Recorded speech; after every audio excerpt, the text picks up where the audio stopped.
ปาดจ้า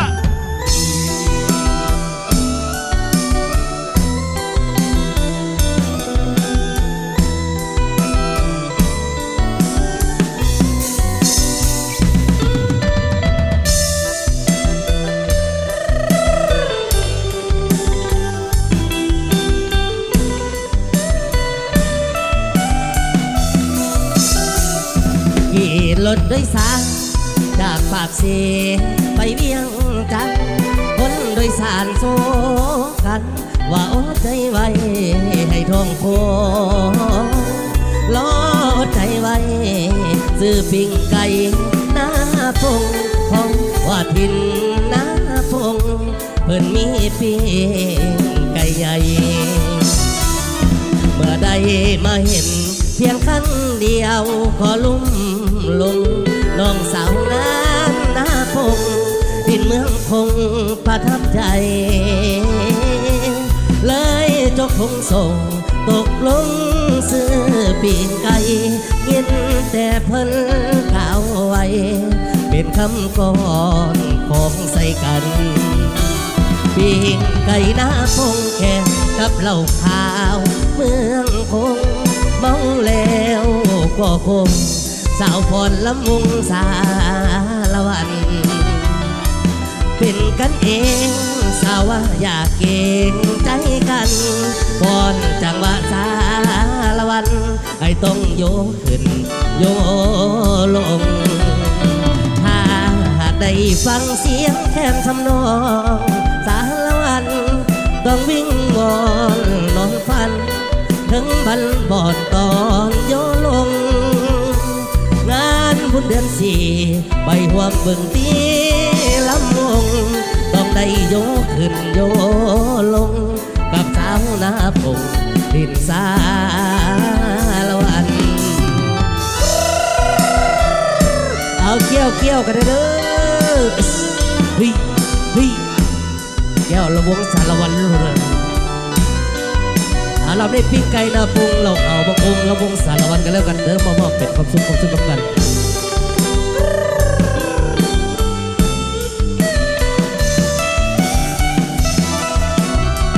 ปิ้งไก่นาปรุงแกงกับเหล้าขาวเมืองคงเมาแล้วก็คงสาวปอนลำวงสารวันเป็นกันเองสาวว่าอยากเก่งใจกันพรจังหวะสารวันให้ต้องโยขึ้นโยลงถ้าหากได้ฟังเสียงแค้นทำนอ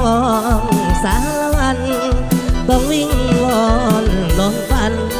ถึงบันบอดตอนโยลงงานบุญเดือนสี่ไปห่วมเบิ่งตีลำวงต้องได้โยขึ้นโยลงกับสาวนาพงดินสารวันใจเย็นนะผู้สาวเด้อใจเย็นเด้อ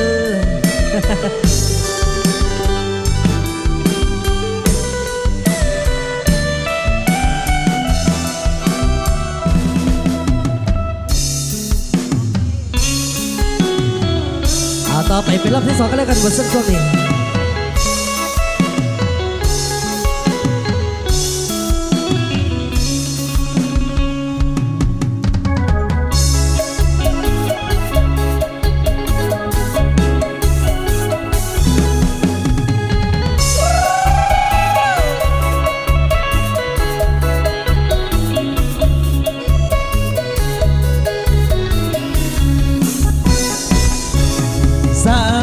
เสหัวใจเพพอหลงหักเจ้าจังบอกคือคำเมาตอนเฮาหักกันใหม่ๆอันนั้นก็ดีอันนี้ก็งามถึกใจแต่ตอนนี้น้องเปลี่ยนแปลงไปคือจังหัวใจเป็นคนละหน่วยดีตางามแต่ใจน้องดำคือมือจังเป็นปากเกียงว้าวคือบ่ถือว่าเฮามันสวย ย้อนลงคำเว้าใจอายเลยเศร้าปานคนป่วยบัดได้เทน้องมาคนรวยสวยบอกอายแน่ได้บอก ถ้าหากบ่ฮักเป็นอย่างบ่บอกอายได้ล่ะอย่าให้อายอยู่นอกสายตาคือที่ผ่านมาได้บอกของสายคนใหม่เอาอกเอาใจออกเห็นน้องกับเขาหยอกล้อบอกเก่งใจบ่อายผู้นั่งมองจนอย่างโซเซคาเป้คือคนเมาเหล้าก็ย้อนว่าเมาหากเจ้าหนักกว่าเมาเหล้ายาดองย้อนสาวขัวเซเหตุใจพังเพยังบ่ได้ขอสิขอกินเหล้ายาดองยอมใจเจ้าของให้ลืมคนลวงเอาเกี่ยว